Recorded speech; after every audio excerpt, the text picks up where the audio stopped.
할렐루야. 저는 겸손하고 싶습니다.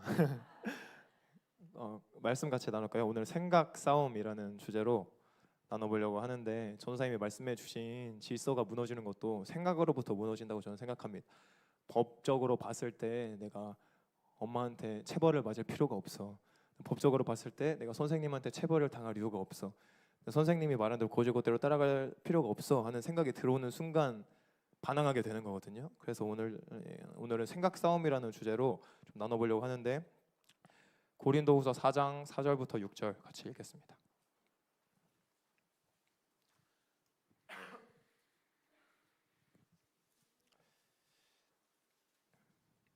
고린도후서 4장 4절부터 6절 시작. 그 중에 이 세상의 신이 믿지 아니하는 자들의 마음을 혼미하게 하여 그리스도의 영광의 복음의 강체가 비치지 못하게 함이니, 그리스도는 하나님의 형상이니라. 우리는 우리를 전파하는 것이 아니라 오직 그리스도 예수의 주되신 것과 또 예수를 위하여 우리가 너희의 종된 것을 전파함이라. 어두운 데에 빛이 비치라 말씀하셨던 그 하나님께서 예수 그리스도의 얼굴에 있는 하나님의 영광을 아는 빛을 우리 마음에 비추셨느니라. 아멘. 오늘도 저와 여러분 가운데 그 마음 가운데 예수 그리스도의 강력한 빛이 비춰지길 축복합니다. 창세기에 보면 첫째 날에 빛이 있으라라고 주님께서 선포하셨던 말씀이 이 예수 그리스도의 빛일 줄로 믿습니다. 창세기 1장에서 빛이 있으라고 하신 말씀을 우리가 창세기를 만약에 처음 본다 그러면 태양이 생기고 달이 생기고 별이 생기는 것으로 상상할 수가 있는데, 이 태양과 달은 넷째 날에 생깁니다. 첫째 날에 빛이 있으라고 말씀하실 때는 태양과 달이 생긴 게 아니라 예수 그리스도의 빛이, 이 복음의 빛이 이 땅을 비춘 것일 줄로 믿습니다. 이 예수 그리스도의 빛이 이 땅에 먼저 비춰지고 그 후에 태양과 달이 생기고 만물이 생기고 동물이 생기고 인간이 생겼을 줄로 믿습니다. 그렇기 때문에 만물이 다 예수님으로 말미암아 창조되었다고 말씀하고 계신 거예요. 모든 우주 안에 있는 물질 가운데서도 예수님이 계시다고 말씀하신 거예요. 그래서 우리가 오직 예수님을 힘입어 움직일 수 있는 것이고, 우리 삶의 모든 갈급함은 결국 예수님을 향한 갈급함일 줄로 믿습니다. 우리의 삶은 이 예수님의 복음의 빛이 우리에게 지금 비치느냐 안 비치느냐에 달려 있는 거예요. 우리가 오늘 단순히 예배를 드리고 단순히 말씀을 보고 단순히 기도하는 차원에 달려 있는 게 아니라 그 가운데 예수님의 빛이 우리 가운데 비춰지고 우리가 그 빛 가운데 행하느냐에 달려 있을 줄로 믿습니다. 요한일서 1장 7절을 보면 그가 빛 가운데 계신 것 같이 우리도 빛 가운데 행하면 우리가 서로 사귐이 있고 그 아들 예수의 피가 우리를 모든 죄에서 깨끗하게 하실 것이요 라고 말을 합니다. 예수님의 보혈은 모든 사람을 위해 흘려졌잖아요. 예수님께서 화목제물이 되셔서 온 세상에 이 온 지구를 위해서 죽으셨는데, 그 예수님의 피가 어떻게 될 때 역사하신다고 말해요? 빛 가운데서 우리가 행할 때 예수의 피가 우리를 모든 죄에서 깨끗하게 하신다고 말씀하시는 거예요. 그러니까 우리가 조심해야 되는 게 뭐예요? 우리가 믿습니다 말을 하고 심지어 예배하고 찬양할 때 팔짝팔짝 뛰고 그리고 회개한다고 말은 하면서 우리가 빛 가운데 행하지 않으면 소용이 없다고 주님께서 말씀하고 계신 거예요. 예수님이 아무리 모든 사람을 사랑하시고 모든 사람을 위해 죽으셨다고 해도 우리가 빛 가운데 행하지 않으면 예수님의 보혈이 역사하지 못한다고 요한에서 1장 7절에 그렇게 나와 있는 것입니다. 예수 그리스도의 복음의 빛 가운데 행하는 저와 여러분 되길 바랍니다. 여기 보면 재밌는 게 인간관계도 마찬가지예요. 우리가 빛 가운데 행할 때 우리가 서로 사귐이 있다고 말씀하세요. 저는 그래서 감사합니다. 이 하월구에 온 게 빛 가운데 따라가려고 노력하다 보니까 여기까지 왔는데, 이렇게 한 명 한 명 귀한 친구들과 전도사님과 사역자분들 있는 공동체에 붙여진 게 너무 감사하고, 그게 이 말씀에 써 있는 거예요. 우리가 빛 가운데 행할 때 우리가 서로 사귐이 있다고 말씀하고 계신 겁니다. 세상에서도 강조하는 여러 가지 중에 또 하나가 인간관계잖아요. 사람을 잘 사귀는 법, 사람들에게 호감을 사는 법, 그런 좋은 인간관계를 말하는데, 성경에서 봤을 때도 좋은 동역자가 있는 거 너무나 중요해요. 다니엘에게는 세 친구가 있었고, 우리 다니엘은 몇 친구가 있냐? 없어. 세 친구가 생길지어다. 아무튼 세 친구가 있었고, 바울에게는 바나바와, 없는 건 문제 아니야? 여기 완전한 없진 않지. 세 친구가 있었고, 바울에게는 바나바와 디모데 같은 사람이 있었고, 다윗에게는 요나단이 있었잖아요. 근데 우리가 이런 믿음의 동역자와 빛의 연합이 있는 게 성경적인 것이지만, 우리가 인간관계에 초점을 맞추는 것은 잘못된 것이에요. 우리가 인간관계를 갖고 나가려고 거기에 초점을 맞추면 관계에서 실패할 수밖에 없을 줄로 믿습니다. 이 인간관계 가운데 행하는 게 아니라 예수님의 빛 가운데 행하기 시작할 때 나는 인간관계에 별로 관심이 없었는데 점점 주님께서 빛의 연합을 시작하게 해주실 줄로 믿습니다. 세상에서 좋은 관계를 구하려고 하다 보면 얼마나 사회적 가면을 쓰게 되는지 몰라요. 얼마나 외모를 신경 쓰게 되는지 모르고, 외모에 대해서 가꿀 때도 보면 내가 먼저 자기 만족을 하기 위해서도 있겠지만 왜 화장 안 했을 때 모자를 깊게 눌러 쓰겠어요? 다른 사람에게 안 보이려고 하는 거잖아요. 그러니까 다른 사람에게 잘 보이기 위하는데 초점이 맞춰지면 내가 점점 가려지게 되고 나를 점점 주님 안에서 사랑하지 못하게 되는 것입니다. 그러니까 우리가 영적으로 봤을 때 진짜는 진짜를 알아볼 수밖에 없고 맹인은 맹인을 따라갈 수밖에 없습니다. 아, 나는 맹인으로 살지만 그래도 리더십만큼은 제대로 골라서 따라가야지 하는 게 안 된다는 거예요. 내가 눈을 뜨기 전까지는 눈을 뜬 리더를 찾을 수가 없다는 거고, 열매가 없는 자는 열매 없는 자를 따라갈 수밖에 없어요. 평소 삶에서 거짓말하는 자는 누구 따라가겠어요? 거짓 선지자를 따라가게 되는 거예요. 거짓말하면 안 되지 예준아? 예준이가 했다는 게 아니라 저부터도 여러분 한 명 한 명이 다 거짓말 안 하기를 축복합니다. 진짜 그거 아니야? 그래서 우리가 깨어 빛 가운데 행할 때 하나님의 거룩한 연합이 이루어질 줄로 믿습니다. 그래서 우리가 빛 가운데 행해야 되는데 이 빛은 이 창세기 첫째 날에 빛이 있으라라고 하면서 비춰진 예수님의 복음의 빛일 줄로 믿습니다. 근데 이 복음의 빛이 있고 이것을 막는 세력이 있다는 거예요. 고린도후서를 다시 보면 이 세상의 신이 믿지 아니하는 자들의 마음을 혼미하게 해서 이 빛을 비춰지지 못하게 한다고 말을 해요. 여기서 나오는 이 세상의 신이 누구예요? 주에? 사탄?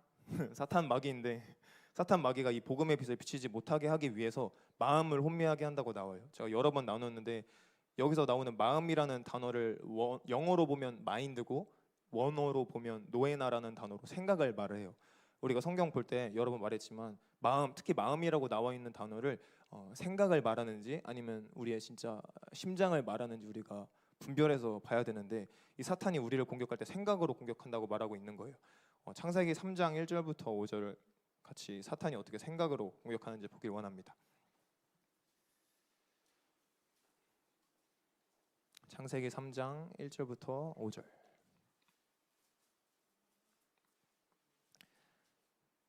시작. 그런데 뱀은 여호와 하나님이 지으신 들짐승 중에 가장 강교하니라.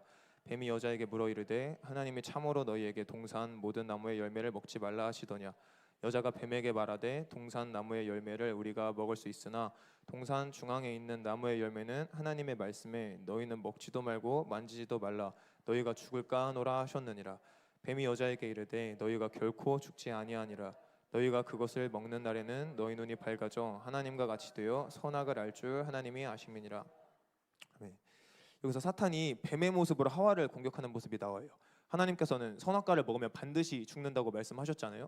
근데 뱀이 이 하나님의 말씀을 아예 부정해 버리면 어떻게 뭐 좀 분별이 될 수도 있겠는데 교묘하게 꼬면서 생각을 넣어주기 시작합니다. 말로써 소리로부터 생각을 넣어주기 시작합니다. 결코 죽지 아니하리라라고 말하면서 윤회사상과 같은 생각을 넣어줘요. 그래서 천국과 지옥을 부정하게 만드는 거예요. 내가 이 삶에서 끝이 아니라 천국과 지옥이 있는 게 아니라 그냥 이 세상에 만족하게 만드는 윤회사상의 사상을 넣어주고 있는 거예요. 그 다음에 보면 눈이 밝아진다고 하잖아요. 계몽주의와 같은 사상을 넣어주는 거예요. 이 계몽주의가 한자인데 뜻을 보면 열개 어둘 몽이라고 마치 창세기 1장에 있던 빛이 있으라라고 하신 말씀을 계몽이라고 사실 말할 수도 있는 건데 이렇게 말한 것처럼 어두움을 밝히자고 만들어진 사상이에요. 근데 어두움을 밝히는데 똑같이 밝히는데 그 빛이 예수님의 복음의 빛이 아니라 우리의 이성의 빛으로 이 어두움을 밝힐 수 있다고 강조하는 게 이 계몽주의인 것입니다. 우리의 사상과 철학과 정치로 이 세상을 바꿀 수 있다고 말하는 게 이 계몽주의인 거예요. 철저하게 하나님을 부정하고 하나님을 멀리하게끔 하는 사상이 들어오고 있는 거예요. 이 계몽주의를 영어로 보면 뭔지 알아? 계몽주의를 영어로 보면 일루미니즘이라고 나오는데 유명한 게 일루미나티잖아요. 그러니까 일루미나티도 이 개념과 동일한 흐름을 타고 있는 거예요. 복음의 빛 말고는 예수님의 빛 말고는 진리의 빛이 없고 비춰질 수 있는 빛이 없는데 생명이 없는데 이 인간의 생각과 지식과 이성으로 이 빛을 만들어 보려고 하는 게 계몽주의이고 일루미니즘이고 일루미나티입니다. 이 계몽주의 안에 있는 것 중에 하나가 합리주의거든요. 근데 이 합리주의가 아주 하나님의 말씀을 대적하게 하는 사상입니다. 신본주의가 아니라 인본주의로 이끌어가는 사상이고 이게 어떻게 이끄냐면 내가 생각을 해봤을 때 내가 계산기 두들겨 봤을 때 내가 고민을 해봤을 때 이거 가성비가 좋고 할만하다, 이거 내가 해볼 만한 거래다 할 때만 순종하는 게 합리주의적 신앙이에요. 아까 전선생님이 말씀해주신 질서도 마찬가지죠. 이 사람은 영적 권위가 꽤 있는 것 같다, 기름 부음이 있고 은사가 있고 이 사람한테 배우고 얻어먹을 게 있는 것 같다 할 때만 따라가는 게 이 합리주의인 거예요. 주님 안에서 합리주의 버려야 될 줄로 믿습니다. 이렇게만 순종하는 게 가짜 순종이고 가짜 신앙입니다. 우리의 삶에서 이 합리주의적인 생각을 내려놔야 되는 거예요. 가장 합리주의적인 예배 중에 하나가 뭐예요? 비대면 예배잖아요. 교통비, 교통시간 안 씻어도 아무도 안 보여. 가장 합리주의적인 게 비대면 예배예요. 물론 아프고 뭐 특별한 상황이 있을 때 비대면 예배 드릴 수 있고 그 안에서 주님 찾을 수 있지만, 내가 합리적이고 가성비적인 예배를 찾다가 비대면 예배를 드릴 때 어떻게 하나님을 만날 수 있겠습니까? 예수님은 우리한테 그렇게 합리적으로 하시지 않으셨어요. 예수님께서 십자가를 지시기 전에 한 여자가 향유옥합을 예수님 앞에 그냥 부은 것도 아니고 깨트리고 부었잖아요. 그냥 완전히 박살을 내버린 거예요, 내 전부를. 가격이 300데나리온이었다고 하는데 돈을 그때 잘 받는 군인의 1년 월급이었다고 해요.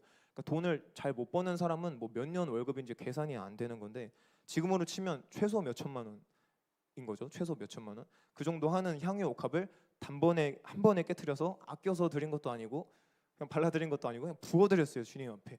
그렇게 비합리적으로 향유 옥합을 깨트렸습니다. 근데 비합리적이었지만 그 향유 옥합이 깨지는 순간 그 공기가 변하기 시작한 거예요. 향유 옥합이 완전히 깨지는 순간 조금만 발라도 냄새가 나는데 완전히 깨지면서 그 방 전체에 종교의 영이 부셔지고 향기가 나고 주님을 향한 예배가 올려졌을 줄로 믿습니다.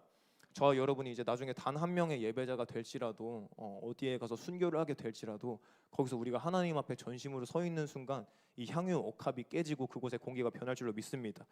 어떻게 향유 옥합을 깨트려요? 내 전부를 깨트려야 될 줄로 믿습니다. 내 마음 전부를 주님께 드릴 때, 내가 마음이 아무리 완악하다고 느껴져도 전부를 하나님 앞에 쏟아낼 때, 겸손히 주님 앞에 엎드릴 때 그런 예배자가 될 줄로 믿습니다. 그런데 그 세상 사람들의 시선은 달랐어요. 그들은 합리적으로 생각을 했습니다. 비대면 예배를 따르기도 하고 이 향유 옥합 때도 마찬가지였어요. 향유 옥합을 깨트리지 말고 차라리 이 비싼 값으로 팔아서 차를 사자 집을 사자가 아니라 가난한 사람들을 도와주는 게 차라리 낫지 않겠냐고 말을 하는 거예요. 팩트예요, 아니에요? 전 팩트가 아니라고 생각하는데 팩트죠. 가난한 자들을 도와줘도 수백 명의 사람을 도와줄 수 있잖아요, 몇 천만 원이면. 근데 영적으로는 팩트가 아니라는 거예요. 이 사람들이 차라리 비싼 값에 팔아서 가난한 사람들을 도와주겠다고 했던 사람들이 결국 다 주님을 떠나버립니다. 결국 어려운 사람들을 도와주지 않습니다. 예수님께서 온 세상의 죄를 짊어지고 십자가를 지시는 것을 기념해서 몇 천만 원짜리 향유값 깨는 거는 사실 저렴한 거 아닌가요? 예수님께서는 목숨을 바쳐서 죽으셨는데 모든 돈을 주신 분이 예수님이신데 예수님을 위해서 몇 천만 원, 몇 억, 몇십억, 몇백억 드리는 거 아무것도 아닐 줄로 믿습니다. 하나도 아깝지가 않은 거예요. 주님께서 받으시기만 한다면. 아멘. 예수님께서 아까 말한 것처럼 합리적으로 우리를 위해 죽으시지 않았어요. 뭐 제어기를 위해서 피 100리터만 흘리면 된다 이런 것이 아니었어요. 예수님께서 어떻게 향유옥합을 우리에게 주셨어요? 전부를 쏟아 주셨어요. 예수님의 보혈 한 방울만 해도 엄청나게 강력한 건데 피 전부를 쏟으시고 굳이 손과 발에 십자가에 못 박으시고 채찍에 맞으시고 우리 죄 때문에 우리 병을 위해서 예수님께서 우리를 위해 희생하신 줄로 믿습니다. 그 향유옥합이 아깝다고 말하는 무리 중에 가롯 유다가 있었고 그 가롯 유다는 합리주의적인 생각에 붙들려서 결국에 예수님 배반하고 사탄에게 사로잡히고 맙니다. 가난한 자를 위하자고 하는 사람들 치고 예수님을 도와주고 예수님을 따라가지를 못했던 거예요. 내 합리적인 사고에 붙들려서 결국에는 예수님을 배반하고 말고 결국은 가난한 사람도 도와주지 못하는 거예요.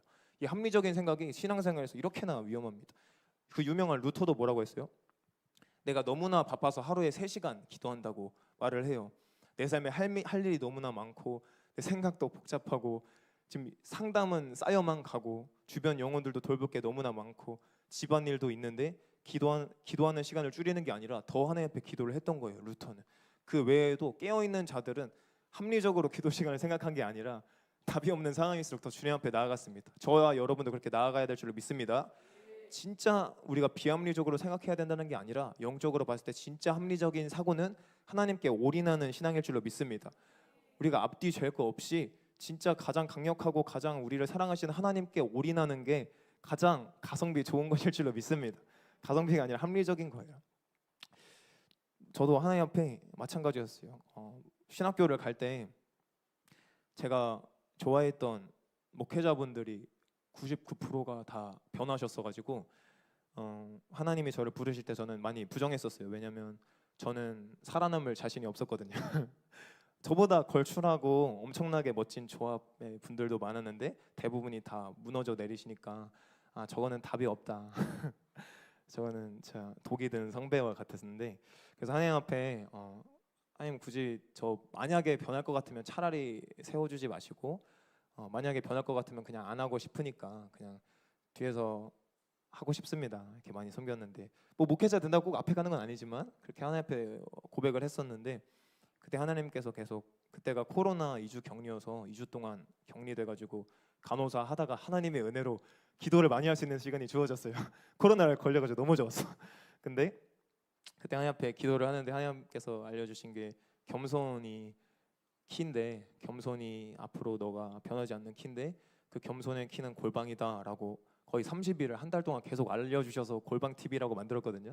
지금은 터졌지만 하나님께서 그걸 계속 알려주셨어요. 너가 이제 나중에 바빠져도 이 골방을 유지하냐 안 하냐에 따라서 너가 겸손하냐 안 하냐라고 계속 말씀해 주셨어요. 어떻게 보면 합리적이지 않은 거죠. 점점 바빠지고 일이 생기고 잠도 줄고 만약에 학교 공부까지 해야 돼. 학교 성적 A플 받는 거 합리적이잖아요. 열심히 해서 A플 받아야 되는데 그러려면 기도를 내려놔야 된단 말이야. 합리적이지 못하지만 이렇게 주님께 나아가는 자가 결국 올인하는 신앙이 될 줄로 믿습니다. 예수님께서도 이 땅에 오셨을 때 얼마나 바빴겠어요. 우리가 뭐 바쁘다 하지만 우리가 할 일이 많다 하지만 예수님만 하겠어요. 우리가 기름 부음이 많아서 지금 여러 살려야 된다고 말을 하지만 어떻게 예수님만 하겠어요. 예수님이 오셨을 때 치유해야 될 사람들 수두룩 빽빽해 수백 수천 명이 몰려와 그런데도 어떻게 했어요? 매일 제자들을 따로 보내는 사역까지 하셨어요. 보니까 원래 우리는 이렇게 뒷일을 좀 맡기는 것도 뭐 필요하기도 하지만 하는데 예수님께서는 제자들을 따로 보내시고 마지막까지 다 보내시고서는 마지막에 다 인사하시고서는 따로 기도하는 시간을 떼놓으셨어요. 습관을 따라서 산에서 하나님과 교제하는 시간을 매일 가지셨어요. 그리고 수백, 수천 명, 수만 명, 수억 명 앞에서 설교해도 모자란데 치유 사역을 빵 터뜨려도 모자란데 한 영혼을 위해서 예수님께서 찾아가셨어요. 사마리아 여인이나 한 영혼을 위해서 주님께서 찾아가시고 시간과 정성을 쏟으신 거예요. 단지 안수만 탁 하고 끝나는 게 아니라 대화하고 그 사람과 사랑을 나누고 그 사람과 교제하고 그 사람에게 가장 필요한 말을 해줬던 게 예수님의 모습입니다. 합리적이지 않죠? 가성비가 좋지 않죠? 근데 여러분도 이 합리적인 신앙을 내려놓고 하나님께 올인하는 신앙을 갖기를 축복합니다. 그 다음에 뱀이 하는 말이 뭐예요? 너희가 하나님과 같이 된다고 해요. 우리가 생각에 찰수록 범신론적인 생각에 차게 됩니다. 그 다음에 선악을 알게 된다고 하는데 이 포스트 모더니즘 같은 생각을 넣어주고 있는 거예요. 이 범신론이 별거 없습니다. 내가 내 삶을 좌지우지할 수 있어. 내가 죄를 어느 정도 컨트롤할 수 있어. 내가 이 스마트폰을 꺼내서 30분 정도만 깔끔하게 보고 끊을 수 있어 하는 게 범신론의 시작입니다. 마귀에게 틈을 주지 않는 저와 여러분들에게 바랍니다. 미디어를 저는 끊기 시작하는 시즌 가운데서 혼자 생각해 3초도 안 봐야지 하면서 끊었어요. 물론 주님께 집중하고 말씀 가운데 집중하고 예수님을 따라가는 게 핵심인데 틈을 주면 육신 때문에 질 때가 많아져요. 3초도 안 보고 주님 앞에 올인할 때 진짜 승리가 오는 것을 저는 경험했고 여러분도 그렇게 되길 축복합니다. 그러니까 틈을 주기 시작하고 내 생각이 점점 차기 시작하고 내 계산과 내 가성비가 생기기 시작할 때 점점 범심론으로 가게 되는 거예요. 주님께 올인하지 않는 게 내가 신이 되었다는 반증인 거예요. 특별히 다른 특별한 거 없이. 예수님 없이는 아무것도 할 수 없다는 것을 잊지 마시길 바랍니다. 예수님 없이는 아무것도 할 수 없고 내가 뭘 해도 소용없다는 걸 깨달아야 올인할 수가 있는 거예요. 아멘. 포스트 모더니즘 뭐예요? 말씀을 부정하는 거예요. 죄를 죄라고 하지 못하고 진리를 진리라 하지 못하고 예수님도 맞고 타종교도 맞고 얘가 믿는 것도 맞고 제가 믿는 것도 맞고 얘가 한 것도 잘한 거고 제가 한 것도 잘한 거라는 거. 하지만 자유는 그렇게 임하지가 않습니다. 성경에서는 뭐라고 말하냐면 베드로후서 2장 18절 19절 같이 보겠습니다. 베드로후서 2장 18절 19절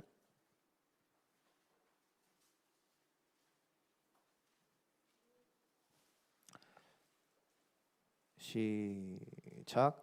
그들이 허탄한 자랑의 말을 토하며 그릇되게 행하는 사람들에게서 겨우 피한 자들을 음란으로서 육체의 정욕 중에서 유혹하는도다. 그들에게 자유를 준다 하여도 자신들은 멸망의 종들이니 누구든지 진짜는 이긴 자의 종이 됨이라. 아멘. 성경에서는 이것도 자유고 저것도 자유가 아니라 성경에서 말하는 진짜 자유는 이기는 자에게 주어집니다. 내가 자유하다 말로는 하면서 죄에게 지면 어떻게 된다고 나오는 거예요? 죄에게 지면 죄의 종이 된다는 거예요. 동성애에게 지면 동성애의 종이 되고, 마약에게 지면 마약의 종이 돼서 좀비같이 돼버린다는 거예요. 겉으로는 아무리 자유한 척을 해도 자유하다 자유하다 내 사상과 정치가 깊이 들어가도 속은 점점 썩어 문드러져 간다는 거예요.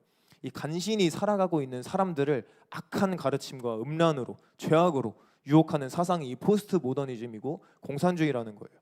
요한계시록에 보면 누가 천국에 들어갑니까? 이기는 자가 천국에 들어간다고 요한계시록에서 계속 나옵니다. 물론 신약에서도 진짜 복음의 빛은 죄를 씻어줄 뿐만이 아니라 죄를 이기게 해 주실 줄로 믿습니다. 예수님께서 이미 죄와 사망을 이기신 것처럼 저와 여러분도 이기는 자의 정체성을 갖기를 바랍니다. 나는 패배주의자야. 나는 죄를 못 이겨. 나는 아무것도 아니야. 나는 친구들 사이에서 작은 존재야. 이게 아니라 주님 안에서 승리하는 정체성을 이 시간 회복되기를 바랍니다. 마귀는 창세기부터 이 시작부터 이렇게 자신만의 이데올로기를 펼치고 있었던 거예요. 어떻게 넣어준 거예요? 생각으로, 말해서. 소리 싸움이 왜 중요해요? 소리가 결국 생각까지 가고 이 생각이 마음까지 가기 때문이에요. 저와 여러분 요즘 역사 공부하고 시험도 보고 있잖아요. 역사 시험 다솜쌤이 열심히 내셨는데 어려웠다고 하더라고요. 이제 이번 주 청년도 보는데 우리가 이렇게 공부를 하고 나아가야 될 줄로 믿습니다. 시험 있을 때만 공부하는 게 아니라 이제 공부했던 걸 또 복습하고 또 해서 앞으로는 이제 친구들을 가르쳐 줄 수 있을 정도로 해야 돼요. 저도 역사 공부를 잘 못하는데 열심히 하고 있거든요. 하면 될 줄로 믿습니다. 예수님이 지혜시니까 다 돼요, 다. 그러니까 이 우리가 역사 공부를 열심히 하는데 이 역사 공부 가운데 그냥 세세한 뭐 정보, 지식을 캐는 게 아니라 물론 그것도 알아야 되지만 그 가운데 이 악한 영들이 주로 사로잡으려고 하는 게 생각이라는 것을 우리가 깨달아야 돼요. 일루미나티를 설립한 사람이 이름 기억나? 예원이? 아담 바이사우프트. 이 사람이 생각과 이성을 강조하는 계몽주의와 영지주의를 추구했던 사람이라고 해요. 선생님 씩 웃으시고 있죠. 그래서 아무튼 이 유명한 악한 자들, 악한 데를 설립한 사람들도 다 이 계몽주의와 영지주의 같이 내 이성을 철저하게 믿고 있던 사람들이, 신을 안 믿는다고 하는 사람들이 뭘 주로 믿어요? 내 머리를 믿어요. 내 생각, 내 사상, 내 철학을 믿어요. 1789년 프랑스 혁명에서 무엇을 외쳤어요? 자유, 평등, 박애 외쳤잖아요. 자유 얼마나 좋아. 평등과 박애 얼마나 좋아. 근데 사실 이때 처음 등록한 문구를 보면 자유, 평등, 박애 아니면 죽음이라고 돼 있었어요. 이 혁명 정부의 편이 되면, 너가 우리를 따르고 우리 편이 되면, 우리에게 순종하면 자유와 평등과 박애를 줄게. 하지만 그렇지 않으면 죽음밖에 없다라고 말했던 게 이 문구고 혁명 정부인데 이 말이 너무나 덕이 안 되니까 그들이 또 가렸던 거예요. 이 혁명 정부의 특징도 인간의 이성을 최고로 보고 하나님 없이 이 이성으로 자기들의 것으로 자유를 얻으려고 했던 것입니다. 그 유명한 공산주의자 칼 마르크스도 자신의 이성을 투철하게 믿었던 거예요. 내가 공산주의를 이렇게 깔끔하게 모든 개념을 팍팍팍 정리해서 얼마나 힘든 작업이에요. 그걸 내 이성을 믿으면서 썼던 거예요. 그런 마르크스가 종종 시를 썼었는데 그 시의 내용을 보면 나는 하나님과 동등하다네 하면서 자신이 신의 자리에 앉아 있다고 고백을 합니다. 시에서 여러 번 반복하면서. 그러니까 인간의 이성을 강조할수록 사람은 어쩔 수 없이 교만해지고 신의 자리에 앉으려고 될 수밖에 없습니다.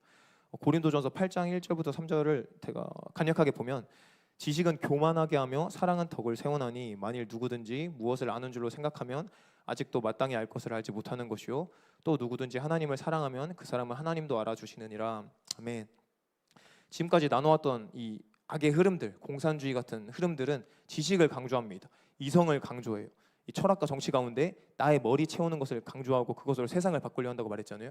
근데 여기 말씀에 보면 지식이 왜 위험하냐면 지식은 교만하게 한다고 말씀하십니다.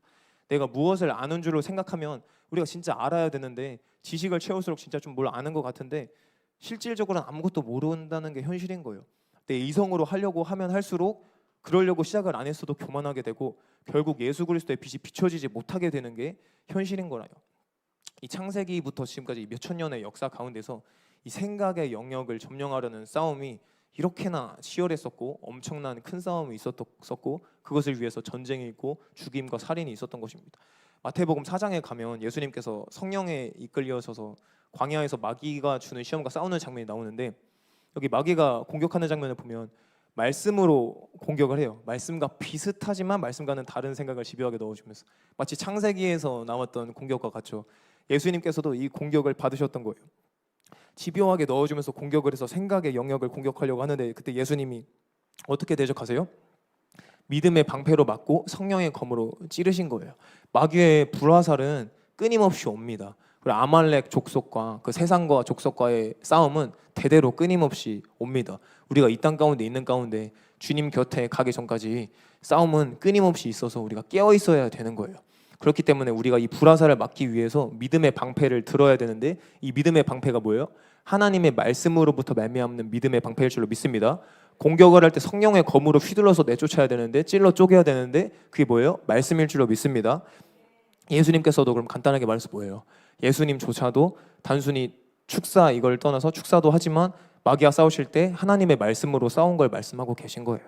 지금까지 있었던 이 악한 세력들의 역사와 앞으로 올 악한 세력들의 역사도 우리가 하나님의 말씀으로 싸워야 될 줄로 믿습니다.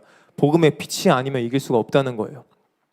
좌파가 없이 우파만 있다고 해서 세상이 좋아지는 것도 아니고, 뭐 히틀러 같은 괴물 같은 우파도 있잖아요. 우리가 동성애에 대해서 진짜 반대하고 마약에 대해서 반대해야 되지만 그게 없다고 해서 빛이 비춰지는 건 아니라는 거예요. WCC가 없다고 해서 빛이 비춰지는 건 아니라는 거예요. 우리가 강력히 반대하지만 예수님의 복음의 빛이 결국에 비춰져야 될 줄로 믿습니다. 우리에게 궁극적으로 필요한 건 예수님의 복음의 빛이고, 그것을 막는 가르침들을 강력히 반대하고 싸워야 될 줄로 믿습니다. 악한 세력들은 우리 상황과 환경을 통해서, 그리고 여러 잘못된 이성을 통해서 우리 생각을 점령하고 그 다음에 우리 마음까지 들어오려고 합니다. 악한 영들이 우리 생각을 통해서 마음까지 오려고 하잖아요. 여러분이 말씀을 들을 때도 예수님께 은혜를 구하고 집중해서 귀로 들어서 달팽이 관까지만 가는 게 아니라 심령까지 새겨져야 될 줄로 믿습니다. 아멘. 듣고 한 귀로 흘리면 너무 아까워요. 이왕 이 시간 주님께 예배드리는 가운데 주님께 전심으로 듣고 필기를 할 사람은 필기하고 묵상하고 복습해서 이 복음을 우리의 영에 새기시길 축복합니다. 복음이 그런 거예요. 악한 영은 우리 마음의 생각을 통해서 우리 마음까지 들어오는데, 복음은 반대예요. 우리 영이 거듭나게 하고 우리가 성령을 따라서 우리의 생각과 우리의 육체까지도 주님의 말씀에 복종시킬 때 주님 안에서 진짜 거듭날 줄로 믿습니다. 우리를 변화시키는 게 진짜 복음인데, 우리가 오늘도 하나님 앞에 말씀을 들으면서도 예배하면서도 엎드려야 하는 이유는 이 말씀 가운데 성령님이 역사하시지 않으면 율법에 불과하기 때문입니다. 지식에 불과하기 때문일 줄로 믿습니다. 단순히 말씀만으로 됐었다면, 단순히 역사 공부, 신학 공부, 언어 공부로 됐었다면 신학교가 이렇게 혼탁하고 타락할 수가 없습니다. 그 4년 동안 열심히 공부해가지고 됐었으면 이렇게 타락할 수가 없습니다. 교회도 이렇게 타락할 수가 없습니다. 이 말씀 가운데 성령님께서 강력히 역사하셔야 되기 때문에 우리가 오늘도 하나님 앞에 엎드리는 거예요. 율법은 우리를 변화시키지 못합니다. 지식도 마찬가지. 율법으로는 뭐라고 말해요? 죄를 깨달을 뿐이라고 주님께서 말씀해 주십니다. 나의 추악함을 보여줍니다. 아, 내가 죄인이구나. 내가 이런 죄를 지었구나. 바울도 뭐라고 그래요? 탐욕이 죄인 줄 몰랐는데 율법을 보고 내 탐심이 죄구나 깨달았다고 말을 한단 말이에요. 율법으로는 우리가 죄를 깨달을 수 있지만 결국 그 가운데서 내 추악함을 보고도 내가 더러워서 멀리하고 싶은데도 불구하고 성령님이 역사하시지 않으면 변화할 수가 없다는 거예요. 지식도 마찬가지고 철학과 정치도 마찬가지입니다. 공산주의도 마찬가지고, 심지어는 좋아 보이는 민주주의마저도 만약 예수님이 없는 민주주의라면 다 쓸모없다는 거예요. 이 말씀 가운데 성령님이 역사하는 복음의 빛이 아니고는 결국에 내 생각대로 되기 위해서 수단과 방법을 가리지 않게 되는 끔찍한 존재가 사람이라는 거예요. 그래서 어떻게 된 거예요? 예수님께서 그것을 해결하기 위해서, 우리를 구원하기 위해서 죽으셨을 줄로 믿습니다. 말씀이 단순히 지식이 아니라, 이 머리에서 남아있는 지식이 아니라, 단순히 율법이 아니라 죄를 깨달을 뿐만이 아니라 우리를 구원하고 변화시키는 복음의 빛을 우리 마음 가운데 비추시기 위해서 예수님께서 죽으신 거예요. 그래서 예수님께서 뭐라고 말씀하셨어요? 말씀이신 예수님이 육체로 오신 게 예수님이신데, 예수님이 이 땅에 온 것보다도 예수님께서 올라가고 보혜사 성령님이 저와 여러분에게 보내지는 게 더 좋다고 말씀하고 계신 거예요. 그래서 어떻게 됐어요? 예수님을 직접 보고 표적과 기사를, 치유를 보고 오병이어의 기적을 보고 말도 안 되는 기적들을 봤던 사람들조차도 예수님을 배신하고 도망갔던 거예요. 근데 그 이후에 성령님께서 오셔서 말씀과 성령으로 거듭난 자들은 예수님과 함께 자기 십자가를 지고 순교하였습니다. 강력한 표적과 기사로 말씀을 전파했었습니다. 우리 성막을 또 많이 나누잖아요. 성막에서도 마찬가지예요. 성막들이 있고 성소가 있고 지성소가 있잖아요. 성막들은 우리의 육체를 말하고, 성소는 우리의 혼을 말하고, 지성소는 우리의 영을 말한단 말이에요. 그러니까 말씀을 듣기만 하는 거는, 우리가 같은 예배 시간 가운데 뭐 옥토밭 있고 좋은 밭 있고 돌밭 있고 이렇게 있잖아요. 다 말씀을 들을 때 거기서도 다 갈리는 거예요. 말씀을 귀로 듣기만 하면은 우리 아직도 성막들에 머물고 있는 수준이라는 거예요. 또 말씀을 기억해서 내 지식으로 들어오면 성소의 수준이라는 거예요. 근데 예수님께서 죽으시면서 어떻게 됐어요? 성소와 지성소를 구분하고 있던 휘장이 있었는데 그 휘장이 찢어졌을 줄로 믿습니다. 휘장을 뭐라고 말해요? 휘장은 예수님의 육체를 의미한다고 나옵니다. 그러니까 하나님의 말씀을 예수님께서 십자가를 지시고 죽으시면서 그 휘장을 찢으시고 우리의 영 가운데 새겨주신 거예요. 그것을 히브리서 10장에서 같이 보길 원하는데, 히브리서 10장 15절부터 22절 같이 읽겠습니다.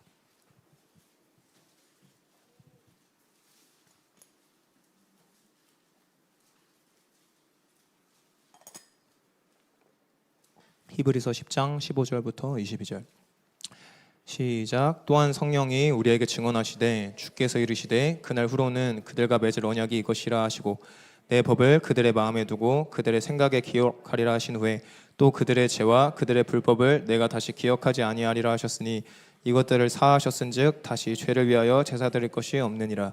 그러므로 형제들아 우리가 예수의 피를 힘입어 성소에 들어갈 담력을 얻었나니 그 길은 우리를 위하여 휘장 가운데로 열어놓으신 새로운 살 길이요 휘장은 곧 그의 육체니라. 또 하나님의 집 다스리는 큰 제사장이 계심에 우리가 마음의 뿌림을 받아 악한 양심으로부터 벗어나고 몸은 맑은 물로 씻음을 받았으니 참 마음과 온전한 믿음으로 하나님께 나아가자. 아멘. 이 성령님을 통해서 이 말씀이신 예수님이 육신이 되셔서 이 땅에 오신 것을 넘어서 우리 마음에 오셨을 줄로 믿습니다. 우리 영 가운데 오셨을 줄로 믿습니다. 성령님이 우리의 영과 하나가 되셨던 거예요. 그래서 요한일서에서 지속적으로 말하는 두 가지가 뭔지 보면 하나님은 사랑이시고 우리를 너무나 사랑하신다는 것과 우리 안에 그 진리이고 빛이고 생명이신 예수님이 함께 하신다는 거예요. 세상의 세력이 아무리 커 보여도 대부분의 국가가 공산주의에 먹혀가도 예수님께서 우리 안에 계시고 너희 안에 계신 이가 세상에 있는 자보다 크다고 말씀하실 줄로 믿습니다. 예수님의 이름을 믿는 자들에게는 그 영원한 생명이 저와 여러분 안에 가운데 하나님의 마음 가운데 있다고 주님께서 말씀하고 계신 거예요. 그러니까 단순히 상황과 환경에 따라서 강하고 약해지는 게 아니라 그래서 내 삶을 돌아볼 수 있어야 돼요. 내가 어느 날은 컨디션이 좋고 어느 날은 안 좋아. 어느 날은 기분이 좋고 어느 날은 안 좋아. 어느 날은 신앙이 올라서고 어느 날은 안 좋아. 근데 그게 왜일까? 그게 어떤 것 때문일까를 우리가 돌아봐야 되고 그것을 깨닫게 해달라고 주님께 은혜를 구해야 되는 거예요. 그게 어쩌면 우상일 수도 있기 때문입니다. 어쩌면이 아니라 그게 대부분 내 우상인 거예요. 예수님으로 기뻐하는 게 아니라 예수님만으로 만족하는 게 아니라 내가 예수님한테 원하는 어떤 것 때문에 만족하게 되는 게 얼마나 많은지 몰라요. 사울도 마찬가지였고 저도 마찬가지였고 저와 여러분이 그 빛을 비춰달라고 주님께 겸손히 엎드려야 될 줄로 믿습니다.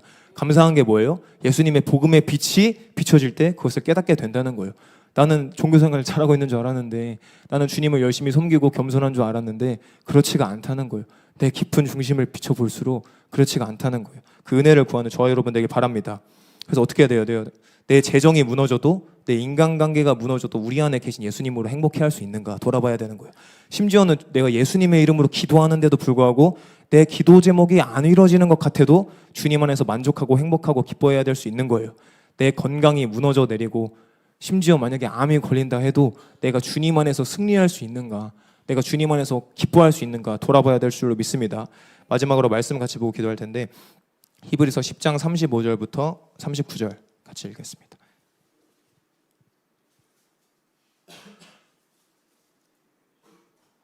읽기 전에 아까 본 말씀에서 그래서 뭘 말해요? 주님께서 새 언약을 하시는데 우리가 서로 약속할 때 뭘 해요? 상대방에게 바라는 게 있고 내가 줄 게 있는 게 주로 약속이잖아요. 근데 주님의 약속은 그렇지가 않다는 거예요. 주님의 약속은 합리적이지가 않다는 거예요. 주님의 약속을 보면 얼마나 어이가 없어요? 주님의 약속을 보면 내가 너희의 죄를 기억하지 않겠대요.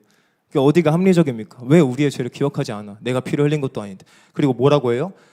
주님께서 우리의 생각과 마음에 주님의 말씀을 새긴다고 말씀하시죠. 주님께서 아시는 거예요. 이 생각의 영역으로 이길 수 없다. 생각도 주님의 말씀으로 채워야 되지만 우리의 마음 가운데 주님의 말씀을 새겨주신 것이고 그 말씀이신 예수님이 우리 안에 거한 게 새 언약일 줄로 믿습니다.